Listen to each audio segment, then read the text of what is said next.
저는 권일용, 표창원 같은 프로파일러를 만난 사실이 일체 없음에도 이 사건을 다 직접 하셨다고 하지 않으셨어요?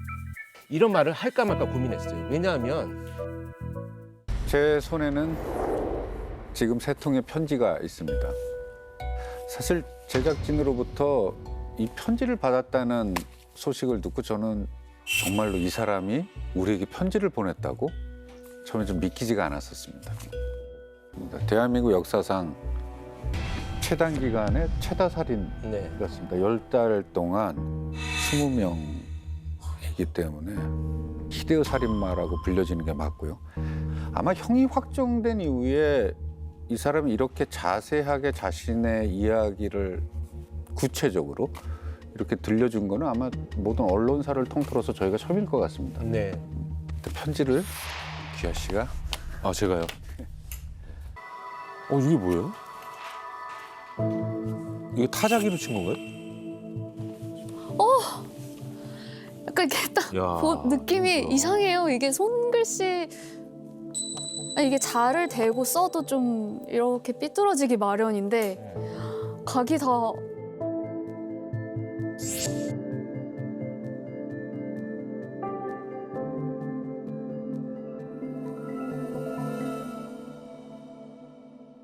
너무나 익숙한 필체고요.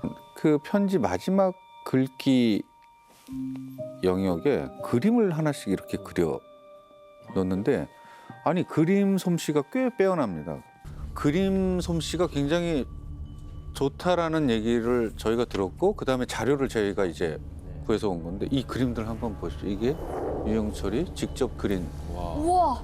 그러네요, 진짜.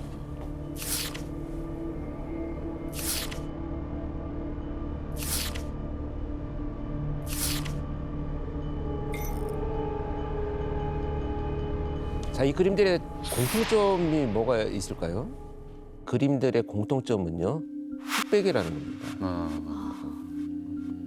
여기에서 색깔이 나타났어요. 저는 이게 지금 어떤 의미가 있는지를 대충 짐작은 합니다. 자신의 과거를 전부 숨겨버리는 최소한의 노력을 하고 있다 이렇게 생각을 합니다.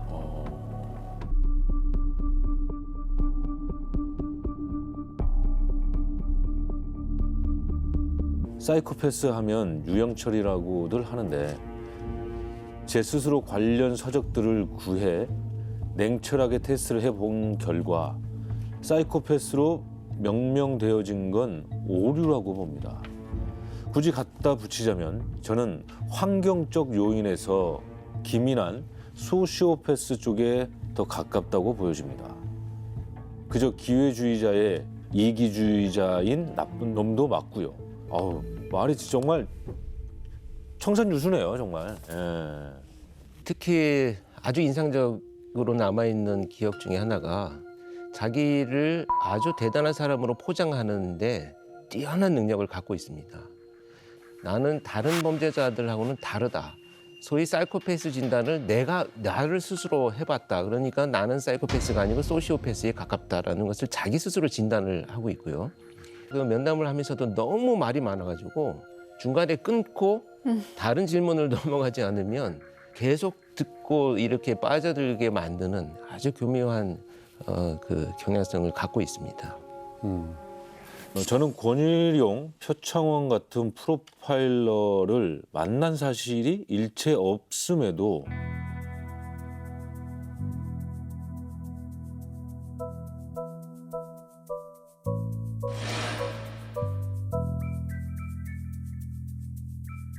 그들은 저를 만나 많은 얘기를 나눴다 하고 그 내용이 사실처럼 여러 매체에 반복 재생도.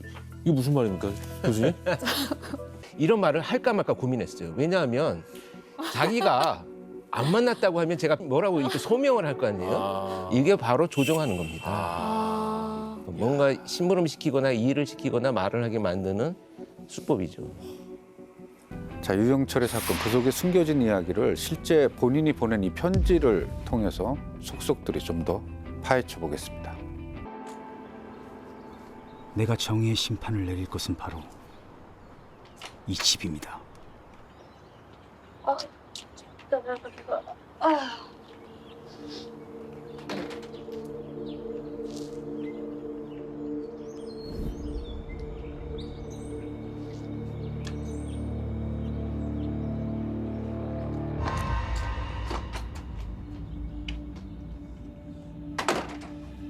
참 비열하다라는 것을 알 수 있는 부분이 바로 이 범행 시간대입니다.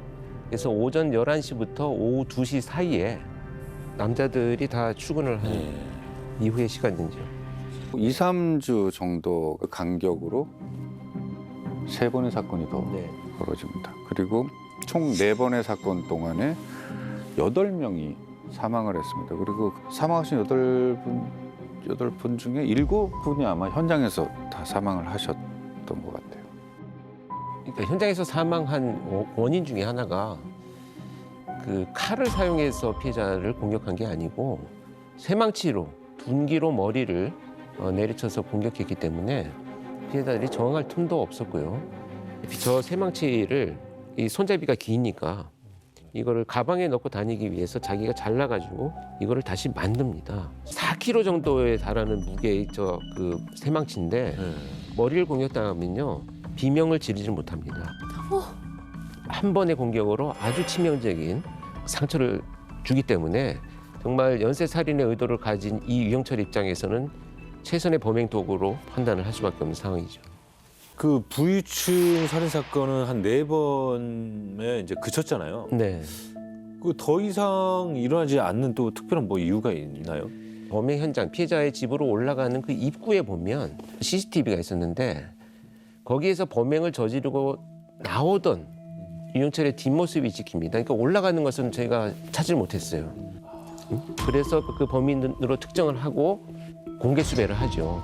근데 유영철의 입장에서만 본다면 상당히 위협적인 지금 공개 수배입니다. 내가 어딘가에 가서 나도 모르게 내 얼굴이 찍힐 수도 있다라고 하는 나름대로의 어떤 그 두려움이 형성될 수 있는 수배의 상황이죠. 그 범행을 멈췄던 이유가 그냥 저 뒷모습 찍혀서 공개적으로 수배가 시작되니까 그냥 잠깐 멈춘 거네요. 그리고 실제로 수배 전단에 오른 그 버팔로화를 버리고 다음 범행까지 118일 동안의 휴지기를 갔습니다. 그런데 그 이후의 범행은 또 완전히 다른 새로운 범행이 시작됩니다. 4개월 동안 제가 해야 할 일을 잠시 멈췄습니다. 그러는 동안 나의 심경에 많은 변화가 있었죠. 밤이 되면 끓어오르는 충동이 나를 사로잡았습니다. 그래서 심판의 대상을 바꾸기로 했습니다. 세상엔 제가 벌을 줘야 할 사람이 많았습니다. 특히 몸을 함부로 놀리는 여자들. 자신의 집으로 흔히 얘기하는 출장 안마업소의 사람들을 불러서 자기 집 안에서 살해를 하게 됩니다. 자, 집집마다 다니면서 범행을 저지를 때의 위험성이 있잖아요. 목격의 위험, 실패, 또 자기 증거물이 남는 이런 여러 가지 장애 요인들을 완전히 제거한 장소가 어디입니까? 찾지 않는 피해자들을 자기 집으로 불러들이는 것이죠. 근데 제가 이걸 잘 몰랐던 부분인데 그 살인을 저지르면서 이렇게 음악을 들었었어요. 이 음악은 이제 컨키스트 오브 파라다이스라는 웅장한 음악이죠. 알려줬습니다, 저한테. 이러한 음악이다. 알려주면서 두 가지 이유가 있었다. 그런 굉장히 시신을 훼손하면서 내가 그 어떤 용기를 북돋우기 위해서 듣기도 했지만 나도 나의 모습이 두려워서 그것을 극복하기 위해서 음악을 들었다. 이렇게 주장을 했었습니다. 그 음악이 굉장히 멋지고 웅장하고 대단한 일을 할 때 나오는 그런 음악인데 범행 후에 아니면 뭐 처리를 하면서 듣는다는 게 과연 무슨 의미를 도대체 부여하고 있나. 사실 유영철이라는 인물을 대할 때 가장 먼저 드는 궁금증이 어떤 계기와 무슨 이유 때문에 정말로 찾아보기 힘든 이런 살인마로 변했을까? 도대체 이게 무슨 이유일까? 유영철이 우리에게 보낸 편지 안에 있는 내용을 토대로 저희가 재구성을 해볼 수 있었습니다. 혼자 오셨어요? 경찰입니다. 여기 미성년자 도움 있으신다고. 정의와 원칙을 어기는 사람은 너무 많았고 나는 그들의 잘못을 바로잡아주는 거죠. 저 신분증을 저도 봤는데 인터넷으로 뽑아서 아주 비슷하게 자기 사진을 붙여놓고 마크를 미군 마크를 달고 다녔었어요. 미군 마크? 네, 좀 무식한 거죠.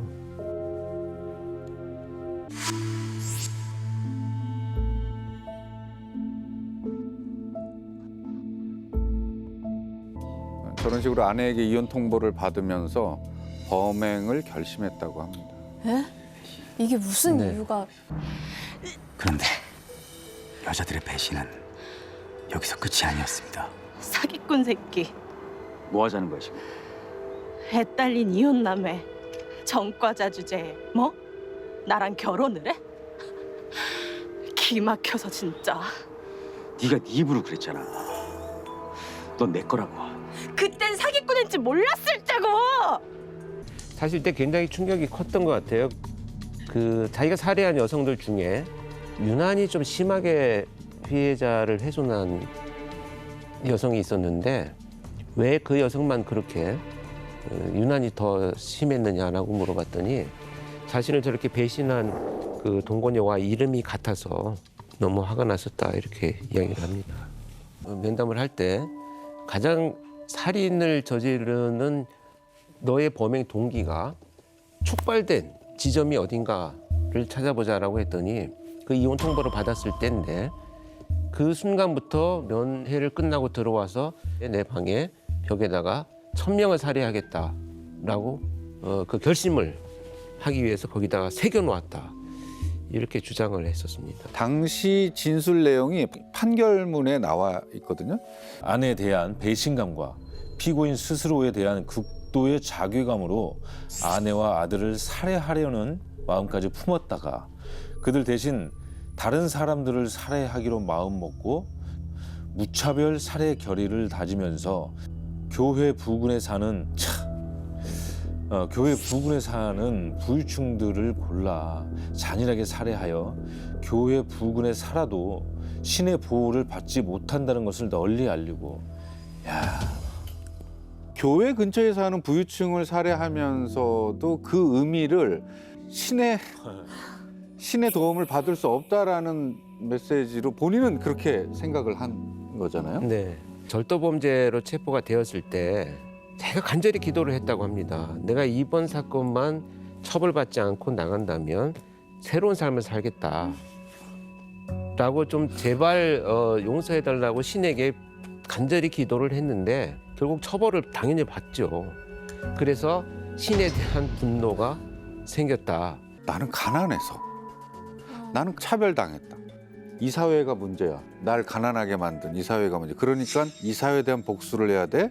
그래서 나는 부유층이 나를 이렇게 만든 원한이 되는. 실제 범행을 저지른 대상을 보면 공격하기 쉬운, 그러니까 범행하기 쉬운 대상을 선정해서 범행을 저지른 것이고 이제는 신고가 잘 되지 않는 사람들을 선택해서 범행을 계속 이어갔을 뿐이지 그 중간중간에 자기가 만든 명분을 계속 지금도 이렇게 편지를 보내면서 주장을 하고 있는 거죠. 정말 변함이 없다 이런 생각이 듭니다. 사실 검거 당시에 그 짧은 인터뷰에서도 그 부분이 너무 네. 느껴졌습니다. 그런 말을 할 줄은 도저히 진짜 상상을 못했는데 이 계기로 여성들이 함부로 뭐 몸을 놀리거나 하는 일이 없었으면 하고 부유층들도 각성했으면 합니다. 모든 문제의 원인이 외부에 있다라고 생각하는 특징을 말씀드리고 싶습니다. 무려 11명의 여자들이 따라 들어가서 참혹하게 희생된 그곳. 유영철의 집에서는 대체 어떤 끔찍한 일들이 벌어진 걸까요?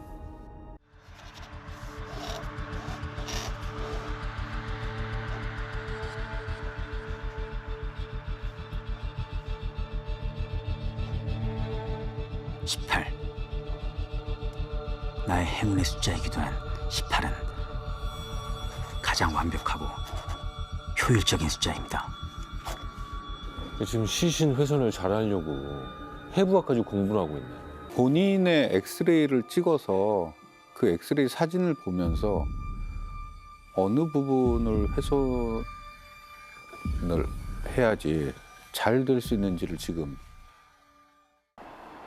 무엇도 내 안의 어둠을 걷어내고 정화시킬 수는 없었습니다.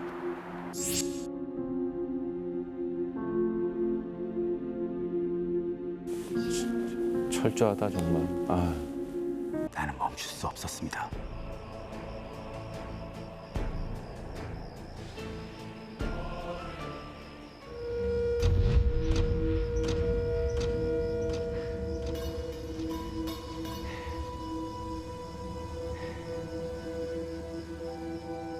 네, 나는 나쁜 놈입니다. 또 보면 되게 놀라운 이유잖아요. 그렇습니다. 참.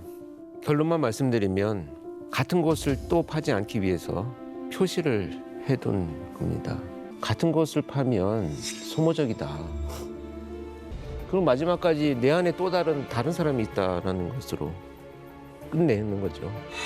자신의 행위를. 결국에 그의 범죄가 드러나게 되는 거는 놀랍게도 그의 자백 때문이었다고 합니다.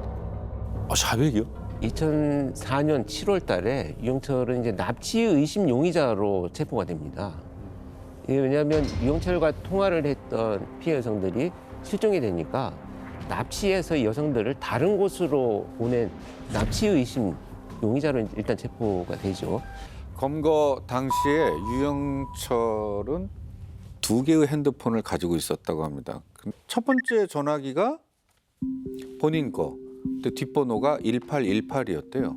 다른 하나는 이제 뒷자리가 5843인 전화기였는데 이게 바로 실종된 그 여성의 핸드폰이었답니다. 근데 이제 유영철은 아닙니다. 이거 그냥 누가 떨어뜨린 거 제가 그냥 주웠습니다. 이렇게 그 당시에는 핑계를 댔었죠. 경찰 입장에서도 굉장히 난감하죠. 근데 여기서 뜻밖의 말을 꺼냅니다. 물어보지도 않는데 쟤가 그러는 거야. 야, 여기 있는 사람 너 내가 다 특진시켜줄게 그러는 거야. 유영철이가. 뭐? 그랬더니 야, 다 내가 특진시킨다고. 기동수사대장의 계급이 뭐냐? 내가 승진을 시켜주겠다. 조사를 하시는 분이 아니고 지휘관이다. 그럼 몇 급이냐? 공무원 급수로. 그래서 최소한 3급 내지 4급의 대우를 받는 분이다. 그 정도는 돼야지 나하고 얘기를 할 수 있어. 이렇게 그 현장에서 오만함, 진짜 거만함. 웃긴 게 하나도 없는데 이 이야기를 들으면서 자꾸 헛웃음이 나와요. 그렇죠. 정말 기가 막힌 헛웃음인 거죠, 그냥. 그 유영철이 가지고 있던 지갑에 흔히 얘기하는 그 18K 그 저는 팔찌인 줄 알았는데 발찌더라고요. 네네. 이걸 이렇게 형사가 이게 뭐냐라고 이렇게 봤는데 이게 사실 보니까 피해자 거. 그 지갑에 넣어서 다녔다. 그러니까 1억짜리 현금 다발도 그냥 놓고 왔다는데 피해자의 그 발찌 그거를 지갑에다가 이렇게 했다고. 근데 그게 발각이 돼서 아마 그 계기로 유영철이 범인의 범행을 낱낱이 이렇게 얘기하기 시작을 했다고 합니다. 당시에 조사하는 과정에서 유영철이 도주를 했어요. 에? 경찰 얘기는 지금 본인 입으로 얘기한 27명을 살해한 범인이 지금 도주한 거잖아요. 도주했을 때도 이미 이제 그 범행 도구를 이제 은폐하고 난 이후에 도주한 것으로 판단을 했습니다. 왜냐하면 그 범행에 사용된 이 한마죠, 쇠망치를 현장에서 발견하지 못하고요. 인근을 수색하던 과정에서 경찰이 찾아냅니다. 화장실에는 물론 이제 뭐 치우지 못한 범행의 흔적들로 가득 남아 있었고요. 말씀드린 대로 그 틈바구니에 남아 있는 혈흔들. 그래서 그 혈흔을 확인하기 위해서 이제 그 불을 전부 끈 다음에 루미노로 뿌려봤더니 정말 파란색으로 그 이 굉장히 많은 혈흔 반응들이 나타나는 것을 볼 수가 있었죠. 희대의 연쇄살인마 유영철 재판 결과가 어떻게 됐습니까?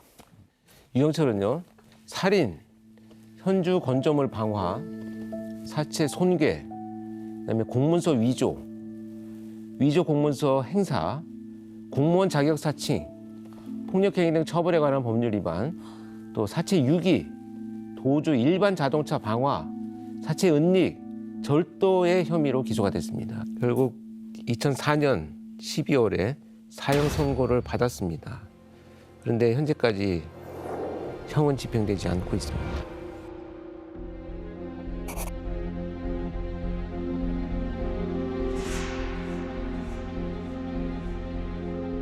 유영철에게 살해당한 20명의 피해자 중에 아직도 신원조차 밝혀지지 않은 사람들이 있고 또 그 유가족 중에는 그 고통을 못 참아서 스스로 목숨을 끊은 일도 있었다고 합니다. 뭐 오늘 다룬 유영철 사건뿐만이 아니라 말씀해 주셨던 동료의 사건들에 희생당하신 억울하게 돌아가신 분들 부디 고통 없이 평안하시길 바라면서 오늘의 이 이야기는 여기서 끝을 맺을까 합니다.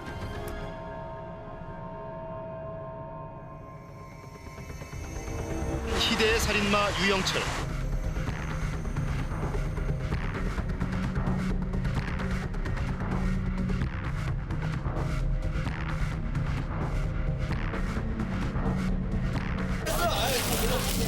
여성들이 함부로 몸을 놀리거나 하는 일이 없었으면 하고 부위층들도 각성했으면 합니다.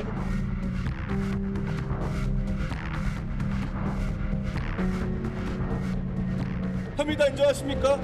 노인들 인정하세요.